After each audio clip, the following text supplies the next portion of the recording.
सच से सामना, द नेशन फर्स्ट पर मनोज मस्ताना के साथ।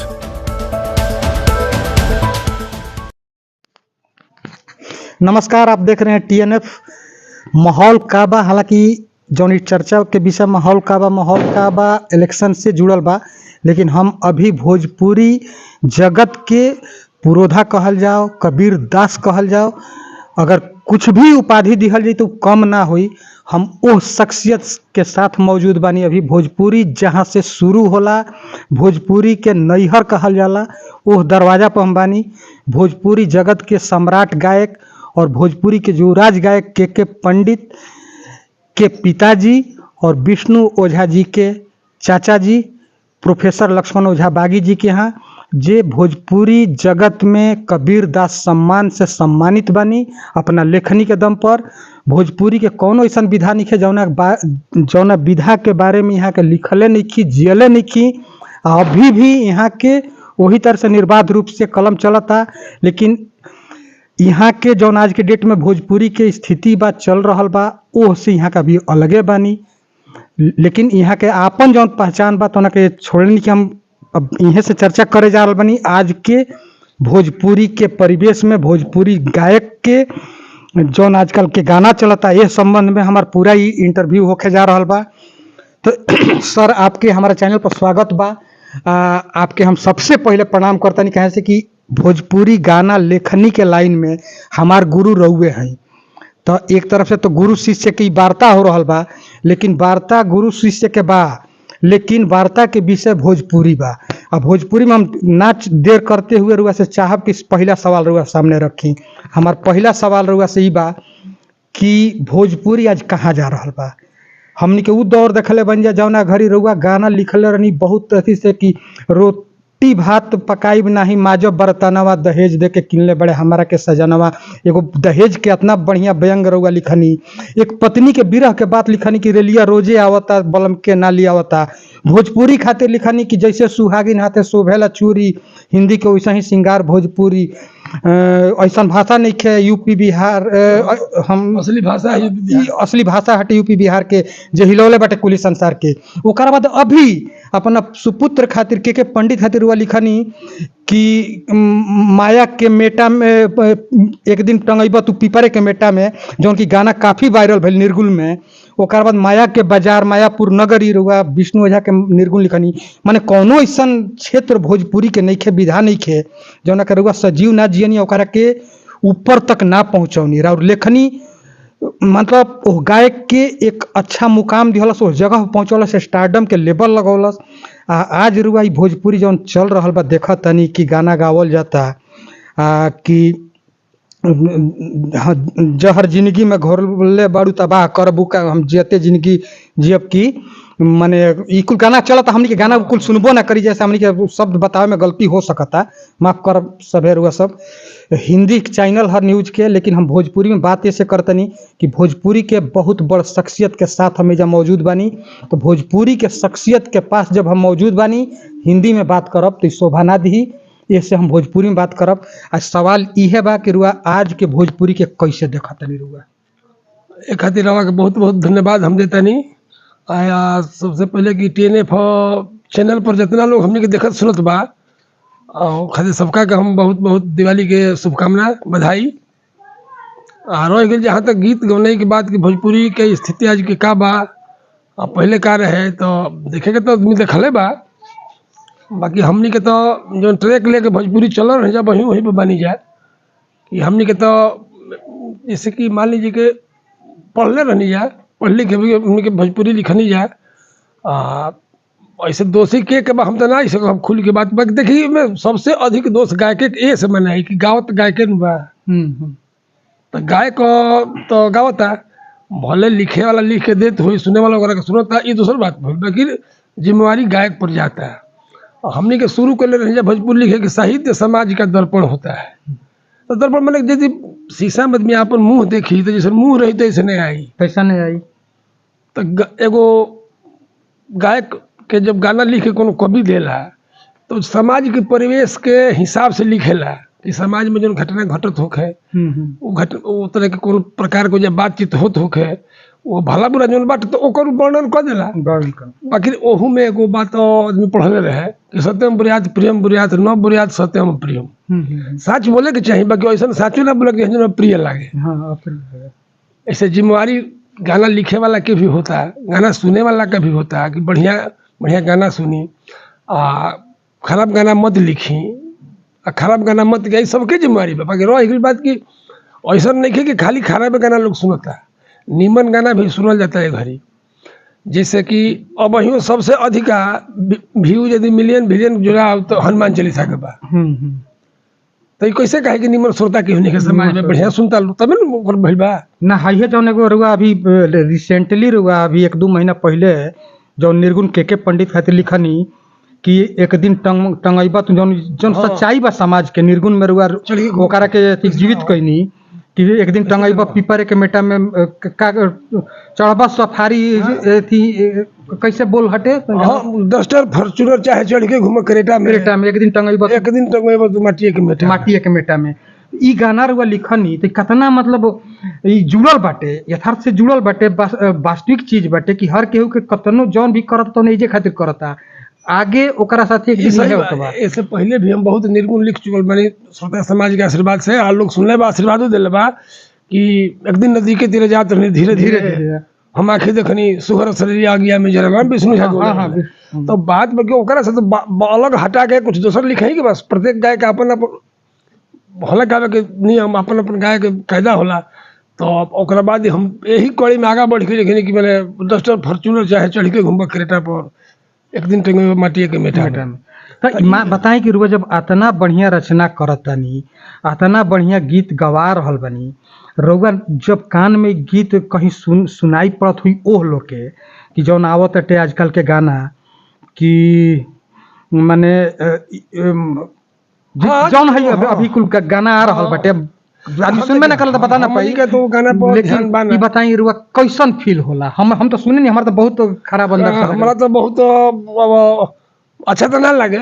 ये कैसे कहीं कि अच्छा बाकी मैं लोग सुनते तो हम कोई कहियो ना सकी कि बहुत बुरा भाई, अच्छा बाकी हमनी के ना लगे। ई बताई भोजपुरी के आज संरक्षक उहे लो बनता, माने सलील बनावे खातिर सलीलता के आवाज उठावता लो, जे खुदे अश्लीलता में डूबल बा, अश्लील गाना ही गावता और उहे सलील बनावे खातिर भोजपुरी के मुहिम छेड़ताटे, उहे आगे आके कहता। ये पर हमरा तो यही आश्चर्य बुझाता कि वो लोग कहाँ से टाइम मिल जाता कि खराब गाना सुन के बाद फिर फेसबुक पर लिख दी कहीं खराब गाना आइल बा, हइयो खराब गाना आइल बा, हइयो खराब गाना आइल बा, आ निमन गाना है कहूँ निकल कहत कहियो को निमन गाना आइल बा। तो कहे खातिर चाहे लिखे सुनत तो जरूर हो लोग, तो सुनबो करी या फिर ओकरा के अश्लीलो कहीं, एगो तो यही खराब बात बा। सबसे बड़ बात दुर्भाग्य की है बा। आ दूसर का बात की सलील या अश्लील में तो बुझाओ कि जब देखी तुलनात्मक देखल जाओ तो सलील अश्लील पहले होते रहे, अभी गायक जब से शुरुआत हुई तब से कुछ भला गायक कुछ बुरा गायक, जैसे गुरु रंगीला पहले रहे उनका श्रोता रहे घरी हाँ रहे तमिल से, बाकी ओघरी भरसो शर्मा रहे, विष्णु झा रहे, मनोज तिवारी रहे, सब तो रहे सबके गाना लोग सुनते हैं, बिजली रानी के भी लोग गाना सुनते हैं। बाकी अब अचानक ही का भइल हमरा एजे तनी आश्चर्य भइल कि अचानक उ श्रोता बच गेले। आई भरत शर्मा विष्णु झा की श्रोता कहाँ चल गई हमरा कुछ पता ना लगल। आ में से देखते नहीं कुछ लोग वही में सुधारक भइल बा, वही में कुछ सुधारक भइल बा, भोजपुरी सुधार। हम इहे पूछल चाहत नहीं हां ऐसे अपना लड़का के नाम हिंदी या अंग्रेजी स्कूल में लिखवा देते नहीं, अब सुधारते नहीं भोजपुरी सुधारते कैसे सुधरी? और अब अपना लड़का के भोजपुरी में बोले दे, भोजपुरी बतियाए दे, भोजपुरी में पढ़े दे, तरह से भोजपुरी सुधर जाई कैसे सुधरी? अगर अपना के पहले सुधारब तो समाज में सुधारो भी हाँ। तो अपना दशा सुधारे खातिर दिशा भोजपुरी के बदल देते रहे, कही कि हेने खराब भइल होने खराब भइल, निमन का भइल कुछ कहते नहीं की। तो ऐसे तो कुछ हो गलती बात बा, वो लोग का बात पे सोचे के चाहिए। और प्रत्येक आदमी सोच ले कि हमारा अश्लील सुने के नहीं, अश्लील लिखे के नहीं, अश्लील गावे के नहीं, तो सुधार ले रहा है। अच्छा हम आज एगो सवाल बहुत गंभीर सवाल बा, हालांकि हो सकता उ लोग देखी लो वीडियो के तो लोग अच्छा ना लगी। एगो माने पहले एगो गांव देहात में भाड़ मंडली के नाच चली, झरनाट वाला देखले हो तो उ भाड़ा मंडली के नाच जैसन घड़ी आजकल एगो टीम चलतिया कि एगो स्टेज पर भीड़ के बच्चा लेखा 20 जना आवत में तीन गो नाचे वाली रहत तरी, 4 जनी गावे वाली रहत तरी, ओही में 2 जना और माइक धके गावे वाला रहता लो, एगो गाना शुरू करता लो 5 जना गावत लो, बुझाते नहीं जो लोग का गावत लो और वो गाना के का अर्थ बा। आखिर तक वो गाना खत्मो हो जाता लेकिन केहू के समझ नहीं आवत जो गाना का गावल। जो परंपरा के यदि जीवंत कल चाहता लोग झरना ठोला तो वो कोनो खराब नहीं करित लोग, बाकी वो घड़ी होत रहते माइक ना लगत रहे में ओमे लाइट ना बरत रहे, लाइट ना वो लोग बोतल भरा के कमे प्रकाश में होत रहे, काहे से कि जो काम वो लोग करे के बाबू कमे प्रकाश लायक रहबो कोई सब मत देख लियो ओकरा के खातिर करत रहे लोग। अभी माइक भी लगा देता लोग, दूर दूर तक सुने, जे नहीं सुनल चाहत ओकरो को सुनवा देता लोग, ओकरो को दिखा देता लोग। आज भीड़ ई हमारा अंदाज से तब बढ़ल है जब गायक जले गायक रहले है तले ते भीड़ ठीक रहल है, जब से स्टार पैदा हो गए तब से ई व्यवस्था आ गई। तो हम तो ऐसा देखा तनी सर कि माने एगो गाना यूट्यूब पर छोड़ले 1000-2000 व्यू भइल बा, अगला गाना होता तो उनका नाम के पहले सुपर स्टार, तो फलना स्टार, माने अब स्टार की कमी नहीं है, केहू पावर स्टार हो जाता, केहू ट्रेंडिंग स्टार हो जाता, केहू गोल्डन स्टार हो जाता, अब केहू डायमंडो स्टार हो जाता। अपने ले ले लिख ले मतलब का करे के बा, जौन मन करे लिख ली, अब केहू माने ये अपने लिख लेता माने इनका लोग कोनो लेवल ना कोनो लेवल लिखे केहू के कोनो। अच्छा कवना संस्था से लोग मिले कि सुपर स्टार है, डायमंड स्टार है, ट्रेंडिंग स्टार कहाँ मिलल है लोग के? उहे तो हम जानल चाहते। हम तो भोजपुरी में भी कोनो संस्था देखतो नहीं कहाँ भी है। हाँ एगो अपने पैसा से केहू के करा के हम कहले ट्रेंडिंग स्टार हमारा कहले है, ऐसे थोड़े हो जाई ना, ऐसे ना। श्रोता केहू के कहाँ कहल है? श्रोता नहीं कहत, लेकिन ये लोग लिख देता लोग। हाँ लिख देता। हाँ बाकी एगो चीज बाकी लोग पीआर टीम बहुत मजबूत। हाँ वो लोग बस पैसा बा आ जाता टुए, हाँ आ जाता, वो प्रमोशन करा लेता लोग। जैसे अरे महाभारत की लड़ाई में अर्जुन मारत रहे तो कर्ण के रथ बहुत पछा जाते रहे, आ कर्ण मार से 3 डेग जाते रहे, 3 डेग जाते रहे। तो कृष्ण कहले नु कि तारा ना बुझाई बाती ना, वो 3 डेग वो मारा तो मैं दुनिया के मार मैं विश्व 3 डेग पछा हटता है। हाँ ऐसे तारा पर पूरा विश्व बा हम ही बैठल बा, और हम ही बनी तो अब का आ तू कतनो मार के अकेले ओकरा के मारता रहो तो कैसे हाथ जाता तो कैसे 22 हाथ में बा। हाँ जाता तो अपन मन ही बुझाए के चाहिए। हाँ गाना हमने के 3 एक घड़ी जाकर गाना 3000 4000 2000 लोग सुन लेता है, वो ठीक बाकी वो गायक बा, वो स्टार नहीं है भइल ओकर लोग सुन लेता है। स्टार के तो भाई आइए जाए वो लोग के गाना में जैसे खर्चा में 50 लाख, प्रमोशन ले ले, गवला ले ले, नचला ले ले, दिहला ले ले। हम एक चीज और सवाल रुआ समझ तनी कि हम आज देखा तनी कि मतलब भोजपुरी जगत में इतना गायक निकल के आ रहा बड़े डिजिटल प्लेटफॉर्म भइला से, कैसेट के दौर रही तो शायद अपना गायक ना आते, लेकिन डिजिटल प्लेटफॉर्म भइल लोग जाना तरह स्टूडियो वाला भी तैयार बड़े 1500 में गवा लेता रहे, ट्रैक दे के गवा देता रहे, गायको हो जाता रहे, जरा राहो चलाता मान लीजिए बहुत तरह के थी बाटे अपन गायक बन के माने बाथरूम में का जाने गावत होकर चाहे मत गावत होकर स्टूडियो में जरूर गा लेता आज के डेट में। तो ये से हम एगो सवाल लेता नहीं गुरुजी कि अगर मान के चली कि आज 80% लोग जे गायक आ रहा बा नया गायक, हम केहू के ना कह खराब ना कह, लेकिन 80-90% जो गायक आ रहा बड़े वो एगो गायक के कॉपी करत रहे, उहे बनल चाहत रहे। तो ये बताई कि नकल होला, ओरिजिनल जब बात नकल चली तो स्थिति ये तरह के बा। जैसे हम तो फेसबुक के माध्यम से जो है मीडिया पर देखा था नहीं, एगो गाना के बहुत लोग गा देता। हाँ एगो गाना ऐसने गायक स्टार बने जरा के कहे कि तू 20 गो देवी गीत गावा आप चाहे निर्गुण गाओ चाहे लोकगीत गाओ, ओकरा लगे नहीं एक रउआ पर कहने के प्रभाव पड़त। रउआ के पंडित के जब लेके चलतनी गायकी में तो रउआ का हम देखा तनी कि राउर माने जब भी लेके चलतनी राउर अपन कंपोजिंग लेके चलतनी। आप इन्हीं के देखा जो हई गाना ट्रेंडिंग में रहल बा तो हमरो एक बार कॉपी करके तनी के गवावे के चाही काहे रुआ मने एक और भी कारण बा, इससे हम के गायक बनावता नहीं। गायक देखिए गुरु शिष्य परंपरा बहुत आदिकाल से होता है। वो अपन लड़का हो चाहे सामाजिक आदमी हो जरा लड़का होके वो गुरु शिष्य के नाता से करे के बाप के हमारे लड़का होवे, बाकी स्टेज पर लड़का नहीं खो घरे लड़का होवे, स्टेज पर तो गायक होवे और द्रोणाचार्य अपना लड़का के धनुष बनना सिखौले रहले, समय के सिखौली रहले भले अर्जुन के बहुत सिखौले। तो अर्जुन के सिखौले का अर्जुन सिखौले उनके ग्राह्य क्षमता जरा जितना बा उतना ग्रहण करेला। विष्णु जाके रहले इहो करता रहे। थोड़ा सा परिवेश बदल गई बा, दूसरा किस्म के माहौल हो गई बा कैसे बाकी तो हमार तो हम क्या कर हमरा लिखला के मैं लोग सही नकल करता तब हम क्या कर नकल कर दियो। ना, हाँ ई बात हम बा। तो नकल कर ना सकी। सब लोग हिट होता लो राउरे अभी पुरान उठाई उठाई के गाना अभी भी गा रहल बा। हम केकरा ले कहीं कि हमार गाना के गावल गाना देखी हम कोनो संगीतकार तो पहले न रहन अब बानी। हम मनी के सुने ले जानल जो चीज बतौना पद में अध्ययन कोई पढ़ल लिखल कुछ अपन मिला के आदमी गाना बना देते हैं वो। बाकी ओकरा के लाइट मिले ऐसे वैज्ञानिक भी दुनिया में मतलब रिसर्च न करता। अच्छा रुआ से एगो सवाल कि के मन में कभी आवेला का कि हम माने पवन सिंह के गाना हई हिट चलता हई धुन हिट चलता हम एकर के बारे में गाली कबो एकर जिक्र रहुआ आज तक के तो हमरा से के नहीं कहले ई बात कि धुन पर गाना लिख दे बड़ा हिट चलता है। हमरा ना कहले कि हमरा के ओरिजिनल गाना लिख के चाहिए।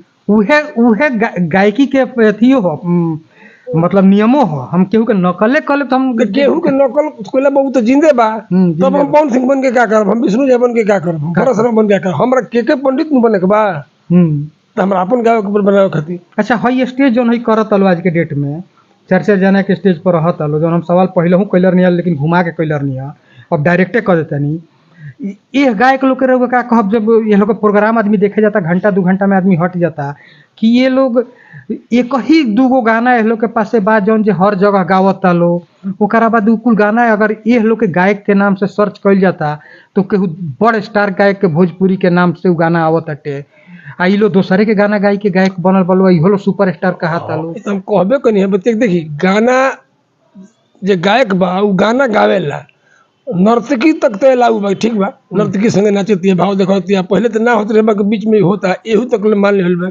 बाकी एगो लड़की खड़ा करा के और ओकरा पर गाना गावल ओकरा अंग प्रत्यंग के बात देखावल छुअल कइल आ तब गाना बा कुछ स्टार बाड़े के जो ना करे तो उनको केहू गाने ना सुनी लड़कियों नाच रहे नाचहू वाली मत रहे गाहू रहे तो आदमी के चाहिए कि 4 गो 5 गो गाना गा दे जैसे घर में भइल जग में भइल अंगना में प्रोग्राम होता तब यही कहते हिट ई कौन हिट भइल हम कौन स्टार है कि हम मान लीजिए ट्रैक्टर पर बाजे लगी घूम घूम घर में हमारा कोनो स्थान मत मिलो मंदिर पर कोनो स्थान मत मिलो अब वही तो मंदिर पे भरते शर्मा विष्णु झा बाजे चलू अब अरियो तो शहरा में तो जौन गाना बाजल है तो विष्णु झा के हर जगह गाना सुनाई पड़त रहा। हाँ तो देखी एकरा में पवन सिंह ऐसे गायक के लिस्ट में अंतिम पीढ़ी है गायक के।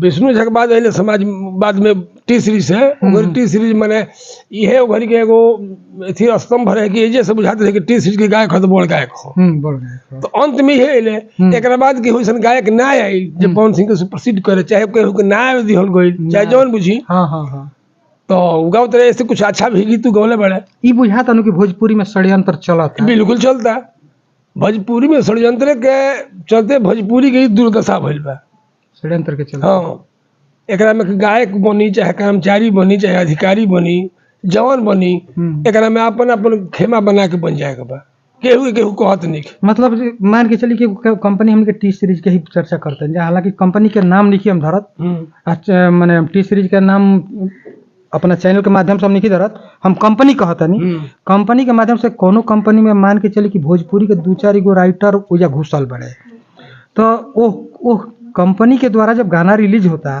तो राजनीति तो उहे लोग करता लो। बिल्कुल देखी यदि सही पूछल जाए तो सुन के बुरा भी लगी एगो राइटर राइट लिखला के बल पर कहीं होखस कोनो गायक के पैरवी करते रहे कोनो चैनल वाला के पैरवी करते रहे कि हमारे गीत गवा दिहल जाए हमारे गीत ले लिहल जाए हमारे गीत गा दिहल जाए भले हम कुछ पैसों दे दे गा दिहल जाए राइटर के माने भले को स्वतः होकर कि लोग आवते कि हमारा के गाना तो अपन देता जरा के जायज बुझता कि जायज देवे लायक बाई पात्र बा दान को पात्र के देबहु की चीज ना हो जरा गावे वो गाना ओकरे के देबे जे गाना के संग न्याय करे तो हम देखो निक राइटर देखते घरे सब जे अपने राइटर होखे ओकरा के लोग जाता कि हमरा गाना दियो कुछ ऐसनो राइटर घरी माने पनपल जा रहा बड़े हर गली में अगर एगो भोजपुरी में कहल जा रहा बा कि अगर ढेला उठा के मारल तो कोनो राइटर के एकदम गिरी तो बताई ई राइटर के स्टेबिलिटी के बारे में रुआ का सोचता है कितना दिन तक टिक पाई है ई टिकट कहाँ की हुआ में एगो गाना आयल दूगो गाना आयल तीसरा का गाना दूसरा के हिट हो गए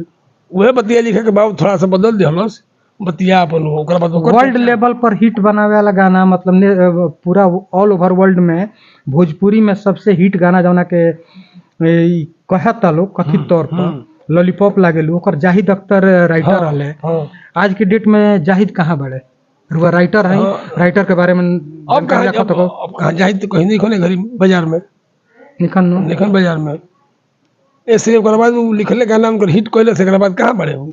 ना कहीं लौकत नहीं के गाना उनका रावत नहीं के जाहिद अख्तर के अरे थोड़ा कमे आइत वगैरह आइत आइत समाज में ओकर मैंने चर्चा रही। तो मतलब इहो तो कहीं ना कहीं षड्यंत्र न भइल बा कि वो आदमी के का जरूर से आउट कर दिया आखिर कैसे आउट भइल बाबू, कहीं ना कहीं तो करावे के चाहत रहा। कहीं ना कहीं आवे के चाहत 100 मिलियन न दिखे भेज जात, 1 मिलियन खातिर चाहिए, 50 लाख खातिर चाहिए न ओकरा। चाही हां तो कोनो गाना पर तो ओकरा नहीं खे भी काहे नहीं खेवत।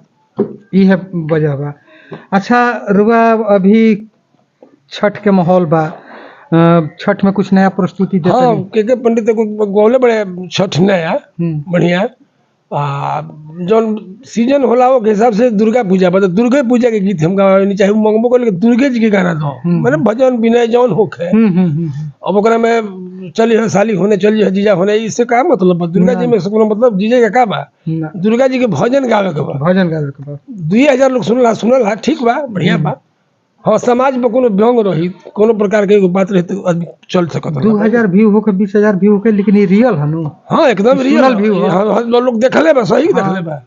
माने ठीक तो ना हटे। ना, आजकल तो कुछ ऐसनो लौकता कि 24 घंटा के अंदर लौकता 100 मिलियन हो गई, हाँ, 50 मिलियन हो होता। गई। ई कैसे हो जी संभव लागत है? हमरा ये आज तक ना भी कौन चंद्र लोग के लोग देखता कि कमला लोग के लोग देख लेता, आज के में कैसे 200 मिलियन एक बार देख लियो, मिलियन हो जाता है एक बार देख लियो। वो मंगल ग्रह वाला शायद हाँ, माने उ के लिए ना के देखत ई होत कि आज 1 मिलियन भइल, कल 1.5 भइल, 1.25 भइल, 1.5 भइल। हां धीरे धीरे बढ़ी तो तनी विश्वास तो 10 दिन में चली। चली तो आज आइल परसों देखते हैं 300 मिलियन हो गया, अपन अस्थिर कर अस्थिर हो गई। ओकर बाद कईयो का व्यू नहीं तो खपा, पीछा से 400 मिलियन हो गए। 400 मिलियन हो गई। काहे के देख लेता इतना बैठ के, यही खातिर कि उनका गाना हम देखबे करो। देखबे करो ये पक्का लागत है। एकरे का कहबी, हम तो सब कहते जी पेड प्रमोशन ह एकदम तो नहीं, जब बुझाते बट केहू के मैं कहला के कौन का मोबाइल जन जी बोले बा में का हम कही ओ कहिए कि का करूं। बिल्कुल बिल्कुल। अच्छा चलो चलो तो आखिर में एक सवाल रुआ से हम ले कि जौन आज के डेट में नया गायक आवत रहे, वो गायक लोग खातिर और का संदेश रही? देखिए संदेश में को पवन सिंह का खेसारी लाल के भुला जैसे लोग, पवन सिंह बोलम हम खेसा अपने अपना के बनाओ कि हमारे जो नाम हो तो नाम स्थापित हो, स्थापित हो। हाँ ए दुनिया में तो जे आइल बा उ मर जाला, जे गावेला उ पटा जाला, हिट होला उ फ्लॉप हो जाला। एगो नसीब चीज हो, उ जगह कतनो मेहनत कर, मेहनते से आवेला, बाकी नसीब जरूरी बा। ना ही तो मान ली वह जैसे जाहिद अक्सर रहे है, हिट हो गए, हिट हो गई। आप काहे फ्लॉप हो? जब योग्यता बोलने का रहे तो योग्यता रहा तब नहीं हिट भेले, मान लिया नहीं हम तो योग्यता कहाँ चल गई? कहाँ चल गई? आज कहीं नहीं खनू, कहीं नहीं खा। तो यही तरह जो बड़े खिलाड़ी हो, चाहे कोनो गायक होखे, हीरो हीरोइन होखे, मैं फिल्म में है बात काल से ओकरा क्यों पूछते नहीं है। हाँ जी, तकदीर को संगे बात सही बा। जौन क्लास में लड़का फर्स्ट करता था, आगे सेकेंडो करी, थर्डो करी, चाहे पासो करी नु, उ रही नु क्लास में लौकी नु, लेकिन ओकर पढ़ाई छूट गई। बात स्थिति है होते ये और कोनो दिक्कत नहीं है। अच्छा आखिर में भोजपुरी के पूर्वधा से का उम्मीद कल जा सकता, का अपेक्षा कल जा सकता भोजपुरी श्रोता खातिर कि का रउआ आगे भोजपुरी के जौन सलील अश्लील के थी मुहिम छेड़ल गई बा, अश्लीलता खत्म करे खातिर एकर हिस्सा कभी रुआ बन सकता नहीं, या अगर रुआ बने को तो रुआ अपन टीम लेके बन? हम उतने निवेदन कर सकता नहीं, श्रोता से श्रोता के हाथ में बा कि एकरा के सलील अश्लील बना दे, गायक आ राइटर के हाथ में नहीं। ऐसे इसकी श्रोता होला एकरा में से जनता बटुए चुनाव में उ चाही नु, केहू के जिता दी केहू के हरा दी, ओकरे हाथ में बा। श्रोता जो यही बुझा जाए कि खराब हो, है ना सुने के चाहिए, है निमन है सुने के चाहिए, 10 गो हो, 20 गो हो, 50 गो हो, प्रत्येक चीज के तो जगह हम सुने खातिर नु। अब मान लीजिए राम नाम सत्य है, माड़ो में ना कह जाए जी ना। अच्छा माड़ो में ना कहला से झूठ तो होने जाई ना, झूठ राम नाम सत्य हो, राम नाम सत्य हो, बाकी जगह पर सत्य हो। वही तरह वो लोग के गावल जो सुनो गाना गावल जाओ, हाँ बाकी जगह पर जैसे दुर्गा जी भइल, छठ भइल, एकरा में छठिए के गीत गावल जाओ, दुर्गा जी के गीत गावल जाओ। एगो महीना आइबे करला सबका के तनी मनी दहने गावे खातिर होली तो हम गाओ, ओकरा में तनी मनी गालो दहने बाई जोन गावे को तरह मजाक करे को तुम कलो। बाकी लोको गीत में वो है, दुर्गा जी में वो है, छठिए में वो है, ई थोड़ा सा हाँ तनी खराब लगता है। हम ये लोग कहब कि माने जे आवत गावे वो अपना का स्थापित करे के प्रयास करो, केहू के हटावे के प्रयास मत करो कि हम फलाना का हटावे खातिर गावते नहीं, हम फलाना का हटा दे, हम फलाना बन जाए, हम उनका कुछ ना केहू बनी। पवन सिंह बड़े पवन सिंह, विष्णु झा, भरत शर्मा सब जीवा से अलगा हो, तू अपना का कह दो तोहरो नाम इसी तरह चलिए। भिखारी ठाकुर रहल तो महेंद्र मिश्र ना रहले। अच्छा एक चीज हमनी के देखा तनी जा, जितना स्टेज प्रोग्राम अगर देखल जाला जहाँ आजकल तो लगभग जमवाड़े लाग जाता कि रउआ कल्चरल प्रोग्राम कहीं करावत तनी तो ऐसनो लोग गायक बड़े जो पहुंच जाता रहे जा। हाँ तो हमरा लेकिन रउआ सब जानी हो जा तो हम देखा तनी कि वजह गायकी होला तो हमारा बुझाला कि सबके परफॉर्मेंस होता, लेकिन एगो अलग हट के परफॉर्मेंस के पंडित के होला, आ ई बुझाला कि सजीव परफॉर्मेंस हो रहल बा। तो रउआ के खातिर का कहल चाहतनी?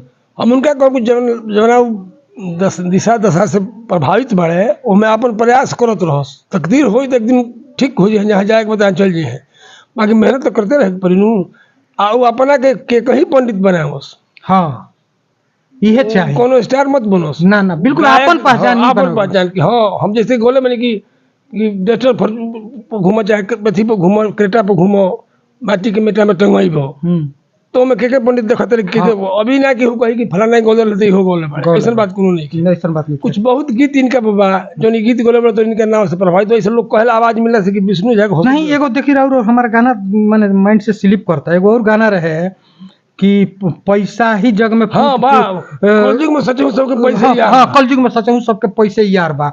अब देखी कतना वास्तविक बात वो गाना की एक शब्द में बा वास्तविकता कि मान ली कि हमारा बुझाला कि रउआ सबके हर स्टेज पर गाना गावे के चाहे फरमाइश पब्लिक अश्लीलों के श्रोता जे हुई है नु जे हमने सुनी हमने के जे बुलावेला वो जे जानता सही बुलावता तो जरूर फरमाइश कर लगे गीत के गाना को तो धर्म संकट आदमी पड़ जाला।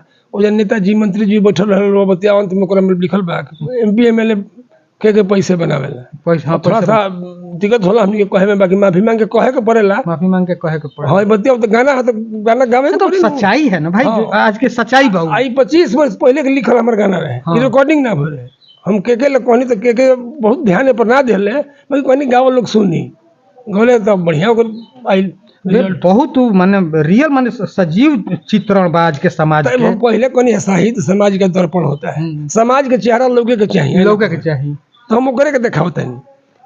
आग जो देखावल जाता है दूसरों जैसे अंग देखावल जाता है वो पहले हो रहे बाकी देखावल ना जाता रहे, देखावल ना जाता रहे, वो देखावे की चीज ना हो वो जे देखावे के देखते हैं चीज जहाँ देखावल जाता मंच पर एक जगह तो बनले बा, जगह राम नाम सब देखे जगह लिखे बा तो वही तरह ओकर जगह में रहला, बाकी कुछ जगह दिखा देता लोग ये दिक्कत है। एकरा में साहित्य समाज के दर्पण बात कौन देखाव लोग समाज में होई गलती बा, गलती दहेज हे तरह लियालना चाहिए, हे तरह बेईमानी ना करे के चाहिए, भाई पर माई पर गाना लोग गाते न बा खाली हो जाए। हाँ वास्तविक बाटे माने लोग आजकल सोशल मीडिया पर जितना बनाव दिखावा कर रहा बड़े ओकर के वास्तविकता में अमल करते तो समाज में बहुत ऐसा चीज बा जौन जे दूर हो जाई तो आ समाज सुधरी हो जाए। ऐसा देखा देखी छोड़ दे लोग गायक लोग तो भी कुछ सुधर जाए, तभी सुधर जाए। ऐसे सुधर जाए कि सबके तकदीर में जब सभे प्रधानमंत्री हो जाए सभे मोहम्मद रफी तो श्रोता कहाँ से है, कहाँ जरा तकदीर में लिखल बा से ही हुई। तू प्रयास करो और वैसा मत गाओ लगे कि हम इतना कुछ गा के हमके से आगा बढ़ जाए, बढ़बो थोड़े जइबो ये हुई ये होता है। अच्छा सर हमनी के समय हो गया कार्यक्रम के आखिर में चलते चलते चुनावी माहौल बा, अभी एक सवाल रुआ से हम लिखल चाहतनी चुनाव से कि ब्रह्मपुर का माहौल का बा? अब देखिए राजनीति में तो हमने के बहुत अधिक पकड़ नहीं है, बाकी हमारा ये बुझाता कि प्रत्येक दल में अपना उम्मीदवार से कुछ बाकी जो कार्यकर्ता रहले कुछ बाड़े और कुछ असलियत भी बा। मान लीजिए बहुत 10 वर्ष 20 वर्ष 5 वर्ष जरीब बिछावता ढोता इतना सेवा करता ओकरा भी कुछ मिले के चाहिए, तो ऐसा नहीं मिल पाओ बहरी से केहू चल जाता थोड़ा सा आदमी तो उदासीन हो जाता रहे, भले वो टू दूसरा के मध्य पार्टी में दिए का करे, बाकी माहौल यही तरह के बुझाला तो यही तरह के संघर्ष की घुटन बा, बाकी अब विकल्प नहीं है। तो ये जरा घुटन जमना पार्टी में जितने कम हुई पार्टी जीत सकती है। अच्छा बिहार के रुआ कौना दृष्टि से देखा केकर लागत है कि सरकार बनी बिहार में? अब तो मान लीजिए चुनाव अब तो कई प्रकार के हवा हावत टुए कि चुनाव 101 149 बनता, केहू कहता कि 142 101 बनता, केहू बहुत किस्म के बनता जी, तो भीतरी का बतिया केहू अब तो नहीं बुझात। अब ये स्थिति में आंकड़ों कुछ नहीं बुझात कि का हो पाई, कैसे कि मीडिया के युग बा, मीडिया पे कुछ लिखा था तो आदमी हाँ, कुछ पढ़ता। लिखाता है। अब साच चके झूठ हो, हमने के तरह के जज ला को पर जब बुझाते है तरह की कहीं ऐसा तो बात सच तो ना हो, तो ये तरह हो तो थोड़ा सा दिक्कत हो जाए, ऐसे ही कहले ना जैसे कि का हो सकता नहीं। क्या हो सकता है। हाँ सर की कुछ है, कला क्षेत्र है, सर स्पष्ट नहीं कर रहे हैं लेकिन इशारों में बहुत कुछ कह दिए हैं, उसका अर्थ आप लोग निकाल सकते हैं। लेकिन फिलहाल हम ये कहेंगे कि भोजपुरी पर जितना बेबाकी के साथ सवाल रखा गया उतनी ही बेबाकी के साथ जवाब मिला। और हम आपको बता दें दोस्तों कि भोजपुरी के पुरोधा से इनकी संज्ञा दी जाती है बागी सर को। और बागी सर के सामने एक समय था, हम लोग देखे हैं अपने आँख से, कि बहुत लोग सामने टिक नहीं पाते थे। टिकने के लिए तो आज भी नहीं टिकते हैं, लेकिन ये पहले से थोड़ा कम कर दिए हैं जरूर बोलना। आज भी बोले तो बहुत हम देख रहे थे कि पेशेंस रख करके बोले हैं। ये इनका अपना रियल मतलब जो छवि है वो नहीं है, लेकिन ये बहुत सुधारते हुए बोल रहे हैं। उसके बहुत सारे कारण हो सकते हैं, क्योंकि अपने अंदर सुधार ला दिए हैं। और दूसरी बात है कि एक टैगलाइन भी जुड़ा हुआ है कि भोजपुरी में अब इनसे बड़ा कोई नहीं है। आज के डेट में भोजपुरी में लेखन जगत में इनसे बड़ा कोई नहीं है। और गायन के क्षेत्र में भी भोजपुरी का घराना है इनका। और तो आप सुने, उससे आप अर्थ निकालेंगे, इससे अन्यथा में नहीं लेंगे, क्योंकि जो समाज में आज हो रहा है उस पर सवाल उठाना जरूरी था। भोजपुरी के संरक्षक वही बन रहे हैं जो अश्लीलता समाज में परोस रहे हैं। आप सबको अश्लील गाना सुनने के लिए विवश कर रहे हैं, मजबूर कर रहे हैं। वही एक तरफ अश्लीलता के लिए संरक्षक बनने का काम कर रहे हैं। तो इस पर सवाल उठाना जरूरी था। हमने बागी जी से एक और सवाल किया कि इन फ्यूचर आप भोजपुरी को सलील बनाने के लिए आप इसमें भूमिका निभा सकते हैं। तो इनके तरफ से जो जवाब मिला वो जवाब ये मिला कि शायद हम कह नहीं सकते हैं, लेकिन अगर वैसा टीम होगा तो शायद ये अगुवाई कर सकते हैं। लेकिन फिलहाल जैसे लोग कर रहे हैं उसमें तो ये उसके समर्थन में नहीं है, क्योंकि खुद संतुष्ट नहीं है। उसके बाद जो आजकल के नकलची गायक हो गए हैं कि एक गीत किसी गायक का हिट हो गया, जो भी स्टार है उनका गाना कोई वायरल हो गया, उस गाने को लेकर के 1000 गाना गाया जा रहा है। लोग मान के चलिए कि आपको गायकी करना है तो आपको रियल अपना गाना गाना चाहिए, दूसरे का गाना नहीं गाना चाहिए और उसका नकल नहीं करना चाहिए। नहीं तो नकल कितना भी करिएगा तो ओरिजिनल होता है, नकल होगा, ओरिजिनल को आप टच नहीं कर पाएंगे। तो ये वजह है कि वो उनकी सफलता पर हमेशा संदेह रहेगा जो नकल के पीछे भाग रहे हैं। और आज के दौर में रियल गायकी जहाँ से चल रही है वो यही घराना है। इस घराना से अब नए भोजपुरी के युवराज के पंडित का उदय हुआ है। के पंडित एक कुछ समय से संघर्षरत है, प्रयासरत है, स्ट्रगल में है, लेकिन इनकी गाना ऐसा नहीं है कि नवोदित कलाकार में है। भोजपुरी का युवराज का तगमा मिला हुआ है। और इनका गाना मतलब जो आज के ट्रेंडिंग स्टार है, पावर स्टार है, डायमंड स्टार है, जुबली स्टार है और जितने भी सारे स्टार होते हैं वो सारे स्टार हैं, उनके गाने तक को मात दिया है। वैसे गाना का हमने कुछ गाने का के पंडित के गाने का जिक्र इस वीडियो में किया है। आप उसको जाकर के यूट्यूब पर आप सर्च कर सकते हैं, सुन सकते हैं। उसके बाद आप खुद ही जस्टिफाई करेंगे कि द नेशन फर्स्ट ने जो कहा है उसमें 100% सच्चाई है। कहने के लिए कथित तौर पर कोई स्टार बन जाए, लेकिन रियल स्टार यहीं पर है। और भोजपुरी का रियल घराना आज की डेट में यही है। तो फिलहाल हम आपसे वीडियो में विदा लेना चाहेंगे, क्योंकि अब वक्त ज़्यादा हो गया है। कुछ वक्त आपका हम ज़्यादा जाया कर लिए। पूरा इंटरव्यू भोजपुरी में था, लेकिन आखिर में हमें हिंदी पर आना था।